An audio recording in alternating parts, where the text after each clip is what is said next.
طبعا إذا بقيت الحياة. وأما إذا لم تبقى الحياة، وهذا أمر متوقع في أي نفس وفي أي يوم، فأسألكم الفاتحة والدعاء وشيء آخر رئيسي، وهو أن تحافظوا على دينكم ومذهبكم، ولا تدعوا هذا الزرع الذي حفظتموه بفضل الله سبحانه وتعالى أن يضيع وأن يجف. لا، حافظوا عليه. طبعا إن شاء الله أن الشجاعة موجودة والوعي موجود، والدين بذمتكم والمذهب بذمتكم، لا ينبغي التفريط فيه ولا بقليل ولا بكثير. أنا لست مهما بوجهي ولا بيدي ولا بعيني، وإنما الشيء المهم هو دين الله ومذهب أمير المؤمنين سلام الله عليه.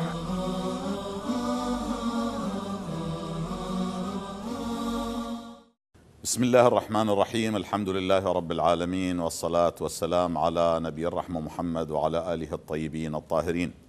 أعزائي مشاهدي قناة الموعد الفضائية، السلام عليكم ورحمة الله وبركاته. عظم الله أجوركم وأجورنا باستشهاد الإمام الصدر المقدس رضوان الله تعالى عليه، هذا الجبل الأشم الذي وقف كالطود الشامخ في عرصات كوفان ليطلق صوته المدوي بوجه الطاغوت: كلا كلا للشيطان.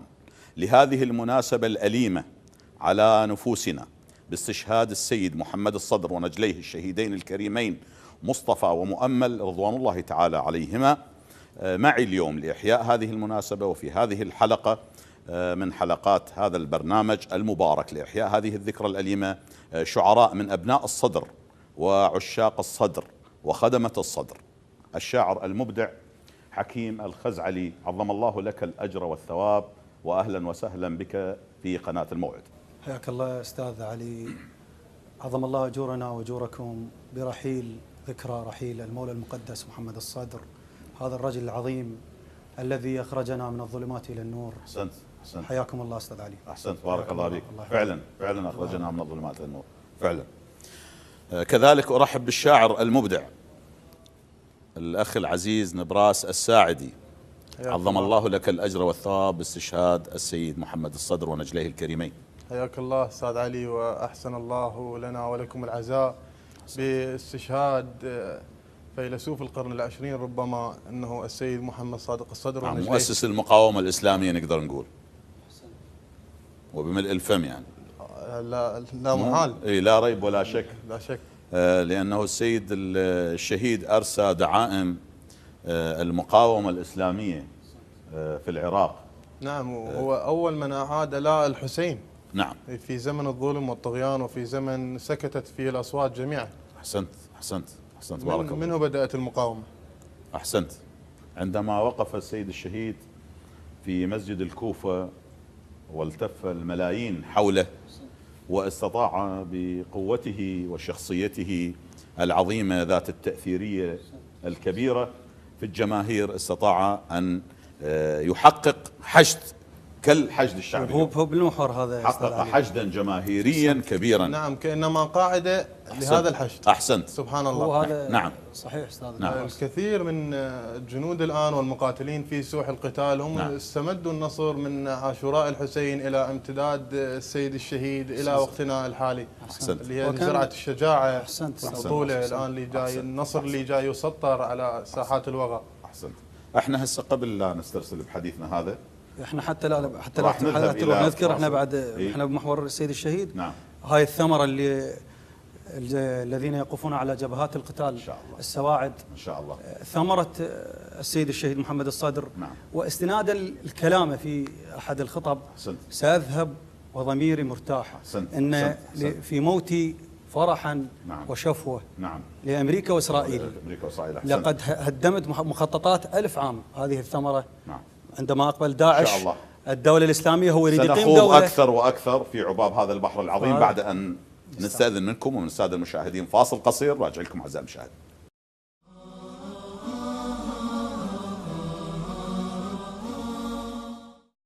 أعزائي المشاهدين، تحية طيبة وعظم الله لكم الأجر والثواب مرة أخرى باستشهاد السيد الإمام محمد الصدر قدس سره الشريف ونجليه الكريمين رضوان الله تعالى عليهما. أعود إلى ضيوفي في هذه الحلقة المباركة، كل من الشاعر حكيم الخزعلي والأخ العزيز نبراس الساعدي، حياكم الله مرة أخرى. احنا تحدثنا في بداية البرنامج عن شذرات بسيطة من شخصية السيد الشهيد رضوان الله تعالى عليه، ومهما تحدثنا لربما حلقات تمتد إلى شهور للحديث عن هذه الشخصية العظيمة. ومن أكون أنا حتى أتحدث عن محمد الصدر العظيم؟ مو من أكون أنا، مو كتب كثير من المفكرين والمثقفين والمختصين والأكاديميين في هذه الشخصية حقيقة، وهذا المحيط الذي لا تحده ضفاف في علميته وفي تواضعه وفي شخصيته وفي إبائه وفي إلى آخره، لأنه جسد الإمامة حقيقة بهذا الوجه النبوي المطهر وهذا الصوت الهادر الذي لا يزال حيا في الأذهان وفي نفوس الجماهير التي عشقت الصدر وذابت في الصدر المقدس. حكيم الخزعلي، أنت من أبناء الصدر، ماذا تسمعنا وماذا جادت به قريحتك الشعرية للصدر العظيم؟ نعم، سأنطلق من صاحب الشيبة البيضاء ورجل القرن العشرين أحسنت محمد الصدر. في بلادي وجود الصدرين كوجود النهرين. الله، أحسنت. ومن دجلة والفرات قد ارتوى عطشي. أحسنت. ومن علم الصدرين قد ارتوت حوزتي. فعلا. ومحمد، يا محمد انت الحسين بزمانك ولد عابس كلهم وياك. الله. ومحمد، يا محمد انت الحسين بزمانك ولد عابس كلهم وياك. طف الجمعة لك، رايات الاكفان، الله، عوشيتك فقارك سطرة اعداك. احسنت. بعوشيتك ترفرف راية الدين، لأن علي الدين الله علاك. الله الله، تسلم. بعوشيتك ترفرف راية الدين لأن علي الدين الله علاك. ميمونك المنبر وانت خيال، احسنت. يا خيال النجف من بعد مولاك. بمحمد كل قريش أنقذهم الله، ونقذنا احنا بمحمد انت وداك. الله، تسلم تسلم. الله يخليك استاذ. جميل. بمحمد كل قريش أنقذهم الله، ونقذنا احنا بمحمد انت وداك. حلو. أذان الفجر صوتك قاعد الناس. الله. أذان الفجر صوتك الله. قاعد الناس من نوم الجهل، ما تنسى فضلك. أحسنت. ودخلت المسيح البيت الإسلام، اقتنعوا بالإسلام الفجر ملقاك. فعلا. يلم دخل المسيح البيت الإسلام، الله. اقتنعوا بالإسلام الفجر ملقاك. الله. علت موسوحتك.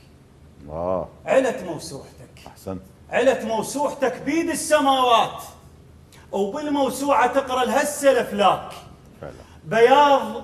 بياض القمر وجهك، طرز الشيب. الله. شيبة غيمة بيضة معجبة الأملاك. الله. حلو يا صدر، حلو يا صدر، أنت بكل الأوصاف. أحسنت. لكن بتشفن يا صدر محلاك. الله. فعلا. ميت ما أقول، فعلا. ميت ما أقول، أثبت لك بهاي أعوام وعدل يا صدر ذكراك. فعلا. أحسنت. هذا الدليل. 17 عام هو حي. طبعا. ميت ما أقول، لا، أثبت لك. وسيبقى لآلاف السنين كالحسين عليه السلام. ميت نعم. ما أقول، أثبت لك بهاي أعوام وعدل يا صدر ذكراك. حي ويا الخضر، حي ويا الخضر يا صدر موجود. وبنفاس الوطن مولاي شماك يا نقطة الغيرة. عافية. بقصة العراق. تسلم تسلم. الوطن شالاك غيرة بقصته خلاك، لأنك صدر اسمك، صدر الأسماء. أحسنت. يا صدر العراق بصدر ضماك. يا صدر العراق الله. بصدر ضماك. طيب الله أنفاسك. أحسنت أستاذ. قصيدة رائعة. الله يحفظك. يعني أنت رائع وجميل ومبدع. الله يسلمك أستاذ علي. وملهم الإبداع هو السيد الصدر قدس سره الشريف. الله يحفظك. الله يحفظك. هذا الرجل العظيم هو ملهم الثوار، يستحق. ملهم الأحرار وملهم ما نقول الكتاب يستحق. والشعراء. كل من عشق هذه الشخصية المتفردة في كيانها وفي تكوينها وفي مضمونها العظيم الكبير الثر. نعم أستاذ. هذا العطاء اللي أحيا الأرض وأحيا الإنسان وأحيا الفكر وأحيا الدين، جدد الدين مو بالفعل. أعطى جرعة روح وشحنة روح حياة. منشطة كبيرة بالفعل. لخلايا الأمة وحركها من سباتها الطويل، مو؟ ولذلك الجميع يتفق، ولست أنا الذي أقول إنه مؤسس المقاومة بالتأكيد أستاذ، هو في العراق، وهو الذي كسر حاجز الخوف في قلوب المسلمين. حتى بالزيارة. نعم. وطبعا سبحان الله هي زيارة، يقول ما يعرفون لحد الآن من حد كاتبها، منو كاتب هاي الزيارة لقبر السيد. نعم. يقول السلام على من قلع الخوف من قلوب أهل العراق. فعلا فعلا فعلا فعلا فعلا. الإمام علي عليه السلام في إحدى وصاياه لأحد الولاة على البصرة يقول له: أنزع عن قلوبهم الخوف، لأنه سطوة السلطان والقتل والتنكيل وسياسة القمع والحديد والنار هي التي كانت النظام البائد لعنة الله عليه وعلى أعوانه. كان اعتماد الرئيس ارتكز على عنصر القوة والبطش لا أكثر. لم تكن هناك فكر، لم يكن هناك فكر، لم يكن هناك خوف وانقياد. وحتى الذين انقادوا طواعية إما لأطماع زائفة وزائلة، أما الذين اشتروا الآخرة بأنفسهم كالسيد الشهيد رضوان الله تعالى عليه ونجليه الكريمين، والذين ساروا على هذا الخط لا يزالون هو من المقاومين. الآن نلاحظ الفصائل المقاومة اللي هي تقاتل بالحشد الشعبي اليوم ضد هذه القوة التكفيرية الظالمة هم من أبناء الصدر، أبناء الصدر الذي كانوا تحت منبره. نعم. ومنهم طبعا لا ننسى الشيخ المجاهد الشيخ عدنان الشحماني، صلى الله عليه وسلم ويطول بعمره. هذا الرجل الآن هو والتيار الرسالي الباسل يقف بقوة وبسالة منقطعة النظير. هذا من ثمرات هذه الأغصان تفرعت من شجرة الصدر العظيم. الحمد لله. نبراس الساعدي المبدع، أنا ما أريد أضطهدك وأخذ الوقت وأنت ضيفنا وعزيزنا، نريد نسمع ماذا تقول للسيد الشهيد. وما عساني أن أقول لعين الحياة التي لم تنضب. أحسنت أحسنت أحسنت. أقول صدرنا الأبجدية تقصر وياك. نعم. صدرنا الأبجدية تقصر وياك، إذا أكتب حرف أحسب لك حساب. الله. بمشروع القصايد يا صدر كون يساعدني بدر شاكر السياب. الله جميل. صدرنا جميل. الأبجدية تقصر وياك، إذا أكتب حرف أحسب لك حساب. بمشروع القصايد يا صدر كون يساعدني بدر شاكر السياب. كنت توقف على هيئة ألف لام، ثغرك ينفتح بايات الكتاب. الله. وأحكام التلاوة تصلي وياك، ونونك ساكنة بوقفة المحراب. الله. وأحكام التلاوة تصلي وياك، ونونك ساكنة بوقفة المحراب. علي الكرار باء وجمعتك نون، وعلى الطاغي تطبق حكم الإقلاب. علي الكرار باء وجمعتك نون، وعلى الطاغي تطبق حكم الإقلاب. تغضب كان إذا زلزلت لله. الله الله الله. تغضب كان إذا زلزلت لله. تفرح والضحى ونسم اللي هو الهاب. الله. يا قائد تسلم. الله يوفقك أستاذ. تغضب كان إذا زلزلت لله. تفرح والضحى ونسم الهوى الهاب. يا قائد في زمن لا قائدا فيه، بزمن خوف وحكيت بصوت ينهاب. يا مدرسة التطور ترحل شلون، صعب على الناس تشييع المدارس. يا مدرسة التطور ترحل شلون، صعب على الناس تشييع المدارس. تحيرني قبل سيدي منلقاك معلم بالدرس بالجمعة فارس. تحيرني جميل جميل. تحيرني قبل سيدي منلقاك معلم بالدرس بالجمعة فارس. ماخذ دور حيدر على المسلمين وخذ الدور اليسوع على الكنائس. الله. تسلم نبراس. الله يوفقك استاذ. ماخذ دور حيدر على المسلمين وخذ الدور اليسوع على الكنائس. نصلي وكنا ندري بجمعتك موت، لأنك علمتنا الموت واهس. نصلي وكنا ندري بجمعتك موت، لأنك علمتنا الموت واهس. اعلى وجهك يا صدر ما مقتنع شيب، أيقنت إنها لمة نوارس. الله. اعلى وجهك يا صدر. ورائع. على وجهك يا صدر ما مقتنع شيب، أيقنت إنها لمة نوارس. سفراء الإمام 4 مولاي. جيت وصرت للأربعة خامس. جيت وصرت للأربعة خامس. طيب الله أنفاسك. طيب الله أنفاسك. قصيدة رائعة وجميلة. الله يوفقك. لأنك رائع وجميل. يستحق السيد الشهيد، وهذا شيء قليل طبعا. بارك الله فيك. مما نقدر أن نرد بعض الجميل ولو بكلمات. أحسنت. وإن كان بفعل إن شاء الله بتغيير. هذا القليل هذا كثير، إن شاء لأنه الله يحمل اسم السيد الشهيد الصدر. إن شاء الله. هذا القليل هو كثير. هو قدم ما قدم نعم. من تضحية بالعيال. بلا شك بلا شك. كجده الحسين. نعم بلا شك، هو جسد موقف الحسين عليه السلام، والرجال مواقف الحسين عليه السلام. ماذا يريد منا؟ لا يريد لافتة ولا يريد البكاء، بقدر ما يريد أن نتبع خطوات الحسين، خطوات أن نؤسس إلى ثورة، أن نؤسس إلى مقاومة. مو؟ نعم هي القضية. وهكذا كان الصدر رضوان الله تعالى عليه ونجليه الشهيدين الكريمين السعيدين وقفوا كما وقف الحسين عليه السلام، كما وقف علي الأكبر عليه السلام، كما وقف أبا الفضل العباس عليه السلام.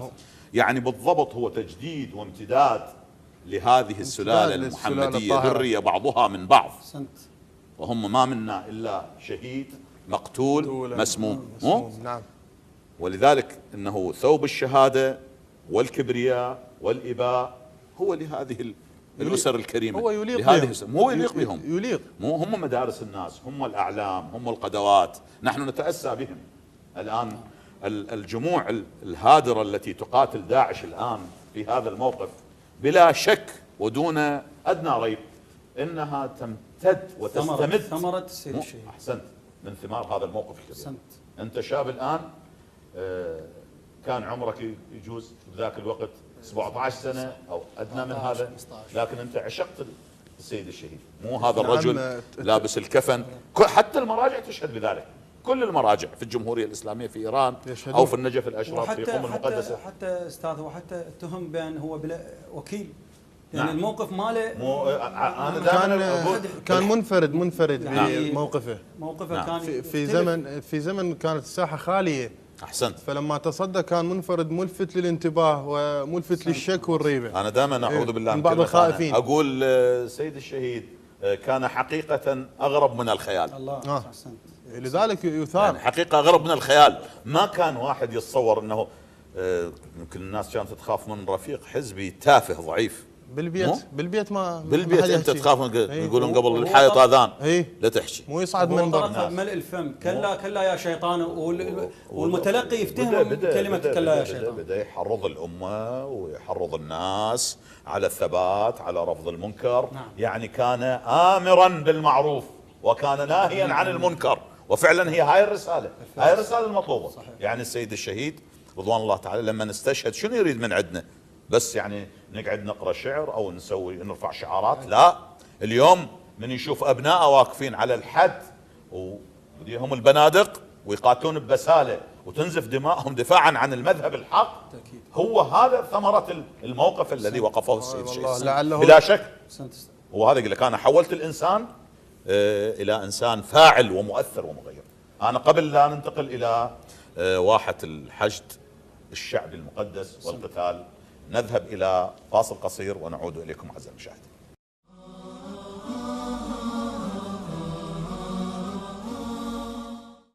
أعزائي المشاهدين، تحية طيبة وعظم الله لكم الأجر والثواب مرة أخرى. هذه عودة إلى ضيوفي الأعزاء الشعراء المبدعين، خدمة السيد الشهيد الصدر، الشاعر المبدع حكيم الخزعلي، وكذلك الشاعر الفنان، حياك الله، سميك الفنان، الله يسلمك، مبدع نبراس سعدي، حياك الله وسهلا بكم البركة، اثنينكم مبدعين، الله يخليكم. حقيقة قبل الفاصل احنا كنا نتحدث عن المقاومة والحشد الشعبي. أحسنت، عن المقاومة الإسلامية والحشد الشعبي، ولولا هذا الحشد وهذا الموقف الوطني الشريف المقدس يمكن لما بقي شيء، لأن هؤلاء الأعداء يريدوا أن يمسخوا كل شيء ويمسحوا كل شيء، يريدون مسح العراق جغرافيا وكذلك عقائديا. هم هؤلاء هاي أهدافهم، أن يحول العراق إلى غابة الناس يأكل بعضها بعض. ولولا الحشد احنا ما جلسنا هاي الجلسة. طبعا بلا شك بلا شك. لا ما بقيت هذه الرئاسات التي تتحدثون الآن عنها والقصور وغيرها والامتيازات. ومن الذين طعنوا بالحشد وحاولوا أن يلصقوا به التهم، ولكن هذه لم تثبت أمام شمس الحقيقة. ذابت هذه كلها. كان صار الحسن. نعم. إن شاء الله. أحسن، بارك الله بك. فشي يقول شعرنا أريد أسمع من حكيم الخزعلي. قبل أن نبدأ كم القصيدة، الخزاع الأبطال. الله يحفظك إيه. أستاذ. قبل نبدأ القصيدة، تحية لكل جبين يقف على الساتر مدافع عن العراق. أحسن. الأبطال الذين يسهرون الليالي حتى ننام نحن. كفو. سأحمل رسالة مقاتل، وإن شاء الله إن شاء الله بسواعد العراقيين المجاهدين، كل فصائل المقاومة بلا استثناء. أحسن. كل عراقي غيور يدافع عن تربة العراق أحسن. وعن دماء العراق. تسلم تسلم. سأحمل رسالة مقاتل، وإن شاء الله منطلقين من الأنبار إن شاء الله إلى الموصل بعون الله تعالى. إن شاء الله تحرير العراق، وباتجاه الموصل إن شاء الله رسالة مقاتل إلى الدواعش. الحرب شرايها. احنا قبل نبدأ القصيدة احنا قرن خلص حروب. نعم. يعني احنا صرنا مدارس بالحروب. طبعا. عاشرنا معارك فعلا. من ثورة العشرين لا يومنا هذا. فعلا. فالحرب شرايها. أي. الحرب شرايها ويا اللي داس القاع. كفو. وانا رس الحروب وانا خططها. انا جند البلاد، جد بالصولات، كفو. ما جامد وصف انا اخبطها. عافية. وانا شرطي ولكن شرط بالصولات. حلو. وانا شرط ولكن شرط بالصولات. اجيب صيدته وعدايه قمطها. صقر لو طرت ما تتبختر الغربان. نعم. غربان الدواعش مو تحططها. عافية. تعرفني الحرب، عشرة عمر وياي. فعلا. سلطة الحرب بيدي وانا سلطها. الحرب قذلت فشك وتوسطت يمناي، مو بالمشط بالبيكيسه مشطها. الله الله. الحرب قذلت فشك وتوسطت يمناي، مو بالمشط بالبيكيسه مشطها. براس الغيره قسمت وبراس الحار. الله سلام الله على الفضل. احسنت. براس الغيره قسمت وبراس الحار. وانا بغيره رجال الدنيا زامطها. كفو. داعش سيطرت على الموصل. اسمع جاي الك واوضاع زلمك الا خربطها. كفو. وانا سارج منيتي وبلجام الموت الف رقاب داعش بيدي واشنطها. اجيتك انا سارج منيتي. عافية حكيم. الله يخليك بطل. انا سارج منيتي وبلجام الموت الف رقاب داعش بيدي واشنطها. اجيتك ويتفكتي الشوف ذي الفقار. عافية. اجيتك ويتفكت الشوف ذي الفقار. اصيح يا علي وروسي الكم اخرطها. احفاد العاص احنا احفاد داح الباب. اي والله والنعم. احفاد العاص والله احنا احفاد داح الباب. اليهود اسيادكم طاريح النطها. لا تقرون داعش، لا تقرون سورة يونس القذرين، لا تقرون سورة يونس القذرين. سور الله تلعن اللي غالطها. امس فجرت قبره. لا تقرون سورة يونس القذرين. سور الله تلعن اللي غالطها. امس فجرت قبره بحقد. نعرف ليش؟ لان نادب على والحوت نططها. الله احسنت. لا تقرون. احسنت حكيم. الله عليك استاذ. مبدع. الله يحفظك. لا تقرون سورة يونس القذرين. سور الله تلعن اللي غالطها. امس فجرت قبره بحقد. نعرف ليش؟ لان نادب علي والحوت نططها. صبرت سنين حكمه. احسنت. صبر ما غلطان. انا ابن الملحه ولد سعود اغلطها. كفو. يهود العرب. عافية. يهود العرب. أحسنت. تسمع أحسنت. اعنال سعود دواعش كم بشط من دم غطتها. وحق تربة بلاد الضمة اهل البيت. حلو. وحق دار السلام الما نفرطها. وحق ملح الجنوب البينا غزر حيل. مثل صف الغنم داعش نصفطها. الله. توم ويا الحرب عمر العراقيين. عافية. توم ويا الحرب تسلم. عمر العراقيين. وما تفحط العراقي الحرب فحطها. عتاد الحكي خلص. سولف القناص. الهدف داعش بقصته الطلقه وسطها. الله. الهدف داعش الله. بقصته الطلقه وسطها. سلامتك استاذ. الله يحفظك يسلمك. استاذ نبراس. الله يحفظك. طيب الله انفاسك. الله يحفظك استاذ. رائع وجميل. الله يسلمك استاذ علي. قصيده كبيره وحلوه. الله يحفظك، انت كبير استاذ. الله يحفظك. هذا شوف تموت الاحساس الوطني هذا نبتل الكبير. منه. باوع هذول ابناء الصدر. مو؟ والنعم والنعم. اي والله. الله يحفظك. والله والنعم. الله يحفظك. بارك الله بيك، بارك الله بيك. الله يحفظك استاذ. نبراس الساعدي، انا ما اريد اسولف هواي، انا مشكلتي نبات استرسل وانسى نفسي، انسى بان احنا قاعدين امام كاميرا وكذا. سوالفك حلوه، الله يحفظك. المشاهد يستمتع بها. انت الاجمل. الله يوفقك. انت الاجمل. يعني احنا قلنا الحشد لولا هذه الدماء، مو انا اقول للسيد الشهيد رضوان الله تعالى عليه، اقول بها لولا دمك ما علت للشرف هام.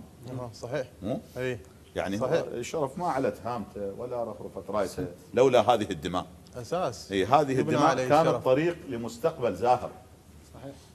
واحنا اليوم شبابنا وكل هذا عنفوانهم وشجاعتهم وبسالتهم، ثقوا بالله العلي العظيم، هي امتداد من الحسين ومن الصدرين. احسنت. اي واقع هذا والله. الفعل. ساذهب وضميري مرتاح. رحم الله والديك. هذا انتاج. نعم. المذهب بذمتكم.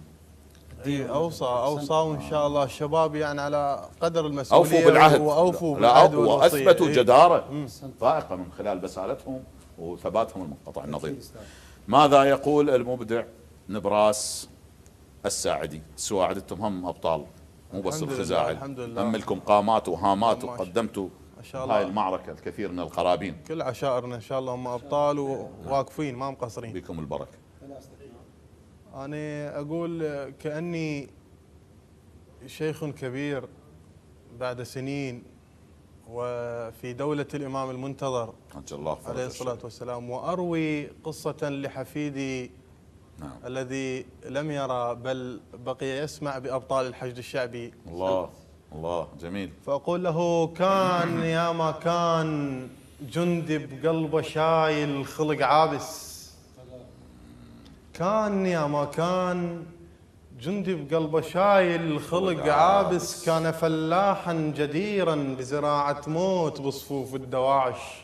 ميم خط نقطة نعم راس السطر واقف فتبا للهوامش، على حديثات السلف يوقف ضمير الحي ناطر إنه قد كان حارس. الله يا جهال المنطقة استشهد لجلكم، يا جهال المنطقة استشهد لجلكم، خاطر تأمنون وتلعبون وتنامون وتقعدون ويا عصافير الصبح زفت نوارس. الله عليك. يا الله شباب عليك. المنطقة رائع. الله يخليك، يا جهال المنطقة استشهد لجلكم، خاطر تأمنون وتلعبون وتنامون وتقعدون ويا عصافير الصبح زفت مدارس. يا شباب المنطقة الحب للشهيد، لولا دم قلوبكم صحراء تبقى، لا عشق لا شعر لا طلعت عصاري وحلم ما تتغزلون ويا النوارس. يا بنات الجامعات يا نساء الديرة يا أمي وخواتي الفاضلات، الشهيد واللي يجاهد بعده والطايح جريح، ذول أخوتك وقفوا الخاطر حجابك لا يطيح. الله الله عليك نبراس مبدع. يا بنات الجامعات يا نساء الديرة يا أمي وخواتي الفاضلات، الشهيد واللي يجاهد بعده والطايح جريح، ذول أخوتك وقفوا الخاطر حجابك لا يطيح. ريت له بحث التخرج شرح موضوع الشهادة، والشباب شلون كانوا في تنافس. يا مساجد يا حسينيات ديرتنا أمان، صوت شيلات الحرب قبل الشهادة يغازل بصوت الأذان. الله أكبر أشهد أن الطاح في موسم الغيرة المرقد العباس يصعد. دقي جميل جميل جميل. دقي يا مساجد يا مساجد يا حسينيات ديرتنا أمان، صوت شيلات الحرب قبل الشهادة يغازل بصوت الأذان. الله أكبر أشهد أن الطاح في موسم الغيرة المرقد العباس يصعد. دقي أجراس الكنائس فشهيد الله كعيسى ما قتل شبه إلهم اذرفوا الدمع ولكن اضحكوا بوجوه هلهم صبروهم ويتاماهم ملوك فاخدموهم التراب بسطال الشهيد يشرف اللمعة على خدود السياسي المو مجاهد الله يشرف اللمعة على خدود السياسي المو مجاهد الما طلع فد يوم ناصرهم بكلمة ونايم بقصر الرئاسي وباقي قاعد. هاي هي تسلم نبراس. هاي هي الله يخليك استاذ. من اجل بير النفط يوسف ضحيه. هاي هي من اجل بير النفط يوسف ضحيه ومن اجل كرسي الخشب كتله ورقيه وانذبح جون المسيحي وصادروا ارث الكنائس. كم يزيد اليوم جانب معتقد ماسوني بائس قرروا ينهدم جامع وين ما يلقون عابس. أيها الناس انتباه انتباه أيها الناس انتباه حبذا وقطرة الدم التسيل مرقد شامخ يؤسس ولافتة إعلان تكتب للأجيال القادمين افخروا كان هنا الحشد المقدس. الله عليك تسلم. الله رائع وكبير. الله يسلمك ومبدع. قصيدة رائعة وجميلة مفعمة بالإحساس وبالغيرة العراقية. وحكيم الشاطر من الرأي أستاذ نبراس شكرا لك أستاذ حكيم بحرقة وبصدق. عراقيتك قيمة القصيدة أن تحمل المصداقية. أفعالهم مواقفهم بسالتهم بارك الله بك. تأخذنا إلى بارك الله بك. الكتابة بالحقيقة والإبداع. بارك الله بك. هناك حقيقة بدي أرجع على موضوع آخر.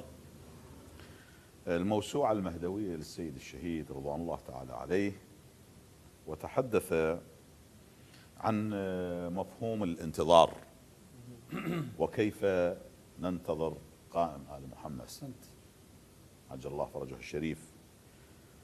كان يهاجم سماحة السيد رضوان الله تعالى عليه الانتظار السلبي. يعني لا يجوز أن يكون المؤمن بانتظاره مركونا ومنكسرا ومنكفئا ينتظر متى يأتي الإمام لكي ينقذه، وإنما أراد الانتظار أن يكون حركيا ثوريا فاعلا مؤثرا. كيف تتحول إلى جندي تنتظر الإمام وأنت مؤثث إيمانيا وممهد تصبح ممهد. كيف تكون؟ كيف تستعد؟ من خلال الأمر بالمعروف والنهي عن المنكر ونصرة الحق ومحاربة الباطل مو توعية الناس إلى دينهم إلى شريعتهم، العودة إلى المذهب الحق، إلى الاستقامة، إلى الفضيلة. كل هذه المفاهيم والقيم العليا السيد الشهيد أرادها من خلال موسوعته المهدوية المباركة. كان يؤسس إلى قاعدة الانطلاق باتجاه تحقيق الدولة الإسلامية الحقيقية التي هي حلم الجماهير المظلومة، الجماهير المسحوقة، مو الكادحين الفقراء المظلومين، لكي يقيم دولة العدل الإلهي. لم يكن السيد الشهيد رضوان الله تعالى عليه يقصد بالانتظار هو أن نبقى منكفئين ومنكسرين، على العكس من هذا. الشاعر حكيم الخزعلي أريد أسمع منك قصيدة إذا كان في حوزتك هذا الموضوع. احنا بعد منطلق الإمام مهدي سلام الله عليه راح أسمعك شوي وأغير من الجو وأرجع لأن أنا أخاف من الوقت لا يسرقني. إي والله حاضر. فإحنا إن شاء الله بعد هو يقول ملئت الأرض ظلما وجورا، هذا الظلم بعد هو كالقتل والذبح وهذا.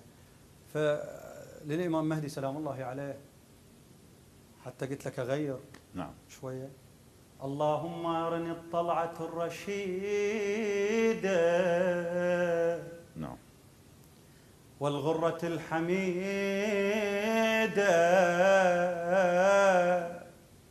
واكح الناظري بنظرة مني إليه. اللهم وعجل فرجا وسهل مخرجا. اللهم إنهم يرونه بعيدا ونراه قريبا. نعم. ونراه قريبا. أحسن. مو عيني تراقب عين الإسلام. أحسن. أبو صالح مو عيني تراقب عين الإسلام. الجيتك يا عدالة حكمه بتراب. غص الظلم ضينه أولاك نجور، وشمس الظلم شرقت والعدل غاب. الله. ضاقت قاعنا بموتانا حد ما جثث موتانا ترست حلق التراب. الله. ضاقت قاعنا بموتانا حد ما جثث موتانا ترست حلق التراب. وبشر صاروا وحوش على اللي ينطروك. ظاهرهم بشر لكنهم ذئاب. الله. الله. حدر سيف الشمر صد رقبة الدين. تحشمك يا أبو صالح هد لطلاب. الله. ولد الشمر كبروا ووصلوا هناك لحد بابك اجوا بوجوه الارهاب. الله. أحسنت. ولد الشمر كبروا ورجعوا هناك لحد بابك اجوا بوجوه الارهاب. ورجع حرمله وولده الطف يعيدون وسهمهم انفجار وموش نشاب.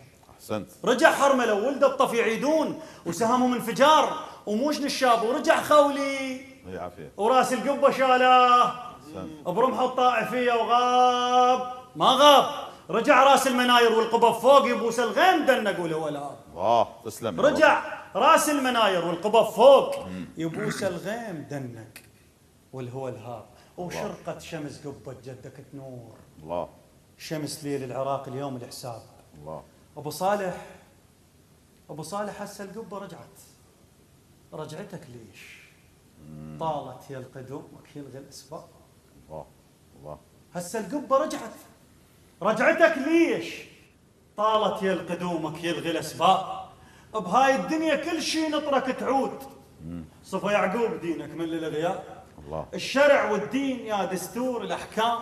يتام باب جيتك رادة وثياب. الله. تسلم. الشرع والدين يا دستور الأحكام. يتام باب جيتك رادة وثياب. كتاب الله انترك بس للي يقسمون. جميل. تعال الحق يا غايب فسر الكتاب. أحسن. وخد الماي بين دمعة الماي. وينطرك ماي قاع منين ما صار. وكل مكسور خاطره يقول يا مجبر الخواطر خاطر انعاب. الله. شفك كل مكسور خاطره يقول حلو. يا مجبر الخواطر خاطر انعاب. شفك ما لفاه الشوق للسيف ما ان الاوان الصف الارقاب. ينطرك سيف كسر روس السيوف. شف جدك على ذروس الاحزاب. بشرقة ذي الفقار تنطرك عيون بجن والعبره خنق الصدر القراب. الله. بشرقة ذي الفقار تنطرك عيون. الله يسلمك حكيم. الله يسلمك استاذ. بشرقة ذي الفقار تنطرك عيون بجن والعبره خنق الصدر القراب. عجل يا ابو صالح جيتك عيد. عد شيعة علي يا مسك الاطياب. طعم الدنيا ماسخ جيتك الريد. أيوة. يا ملوحة محمد. الله. يا ملوحة محمد. الله. صف الحساب. الله. يا ملوحة محمد. إن شاء الله. صف الحساب. إن شاء الله. تسلم. في ميزان حسناتك. صح لسانك رائع وجميل. الله يسلمك. وكلامك هو كله ملوحة. الله يحفظك. اي والله. الله يخليك. اعلم منك. انا اقول له اعرفك حجك معدل لذيذ وشابع ملوحة. اي حجك كبير بركة ان شاء الله. الله يسلمك. اي خزاع الحلوين. الله يسلمك. ننتقل للوردة الثانية. الله يسلمك. حتى نشتم عطر السواعد بما جادت به قريحة نبراس الساعدي. وأنا ما أريد أسولف، قلت لك حتى أعطيك فرصة القراءة على اختياراتك وإبداعاتك للسيد الشهيد رضوان الله تعالى عليه، لسيد الشهداء الحسين عليه السلام. سأعرج نعم لعميد الجامعة المحمدية وأستاذ العلماء الإمام جعفر الصادق عليه السلام. عليه السلام. نعم. وتتزامن طبعا بعد أيام يوم استشهاده. نعم. أقول أظل تحت لوائك يا لواء الخير، واقسم بالسماء والأرض والطارق قبرك سوف يبنى متى ما معلوم، جائز غدا يبنى بقدرة الخالق، أو طابوق نصبح شرف كون نصير ونعلي ضريحك جعفر الصادق. الله تسلم. يا شجرة وثمرها يرد كمال الروح، جنى المحصول راوي وربح زارعها. أنا مو جعفري ويتبرى مني الدين إذا سيرة حياتك ما أطالعها. الله جميل. جدك أنا مو جعفري ويتبرى مني الدين إذا سيرة حياتك ما أطالعها. جدك قلع خيبر غسل وجه الدين وأبواب التخلف أنت قالعها. الله. جدك قلع خيبر غسل وجه الدين وابواب التخلف انت قالعها. عسعس ليلهم واصنعوا شف خفاش يقرع طبلته وما حد ينازعها. فاقبلت كموسى بيد بيضاء تشق الطبله تقطع ايد قارعها. عافية. الديانات جميل. المذاهب كائنا من كان الك اجلال توقف كل مراجعها. يا استاذ ابن سينا وجابر الحيان عافية. ويا مفحول برزة انت صانعها. اديسون ما انكر سعيه مشكور وابن حيان قربي كان بارعها. الله. منك اخذ فكرة اطروحة للكرار ما مخترع شي بس فكرة راجعها. انت اللي حضرت حامض الكبريتيت واسس علم التكهرب علي واضحها. تسلم. واسس علم التكهرب أحسنت. علي واضحة. لو شئتوا لجعلتم من الماء نورا. أحسنت. أحسنت. بارك الله بيك. بارك الله بيك. الله يحفظك استاذ. بارك الله بيك. أحسنت. حقيقة هاي الالتفاتة إلى الإمام جعفر الصادق عليه السلام. بارك الله بيك وعظم الله لك الأجر والثواب. حقيقة أنا وقت أدركنا لنهاية هذه الحلقة المباركة لا يسعني إلا أن أتوجه بالشكر الجزيل والامتنان والتقدير لشخصك الكريم الشاعر المبدع حكيم الخزعلي. كنت مبدعا ورائعا. الله يحفظك استاذ علي. شكرا على الضيافه لهذه الحلقه وشكرا للكادر والخلف الكواليس الابطال تعبناهم ويانا ان شاء الله كنا خفيفين الظل عليكم. بارك الله بك. انا دائما اقول شكرا لمحمد الصدر العظيم اللي خلانا نجتمع اليوم ونقرا هذه القراءات. مو بارك الله بك. كذلك الشكر الجزيل والاعتزاز والتقدير للشاعر المبدع المتألق نبراس الساعدي. كنت رائعا ومبدعا ومتميزا. شكرا لكم. شكرا لله الذي رزقنا بمحمد الصدر. احسنت. شكرا لجنود المقاومة والمقاومين الآن اللي واقفين خلف الكواليس أيضا مقاومين. بارك الله بك. هم هنا وغدا في جبهات القتال. احسنت. وشكرا للدعوة ولحسن الضيافة. بارك الله بك. شكرا جزيلا. الله يوفقك. كذلك الشكر موصول لكم أعزائي المشاهدين على حسن المتابعة والإصغاء، وعظم الله لكم الأجر والثواب باستشهاد الإمام المجاهد الكبير سماحة آية الله العظمى السيد محمد الصدر ونجليه الكريمين. إلى لقاءات قادمة نستودعكم الله والسلام عليكم ورحمة الله وبركاته. شكرا جزيلا. شكرا جزيلا. طبعا إذا بقيت الحياة، وأما إذا لم تبقى الحياة وهذا أمر متوقع في أي نفس وفي أي يوم. وأسألكم الفاتحة والدعاء وشيء آخر رئيسي وهو أن تحافظوا على دينكم ومذهبكم ولا تدعوا هذا الزرع الذي حفظتموه بفضل الله سبحانه وتعالى أن يضيع وأن يجف. لا، حافظوا عليه. طبعا إن شاء الله أن الشجاعة موجودة والوعي موجود والدين بذمتكم والمذهب بذمتكم لا ينبغي التفريط فيه ولا بقليل ولا بكثير. أنا لست مهما بوجهي ولا بيدي ولا بعيني، وإنما الشيء المهم هو دين الله ومذهب أمير المؤمنين سلام الله عليه.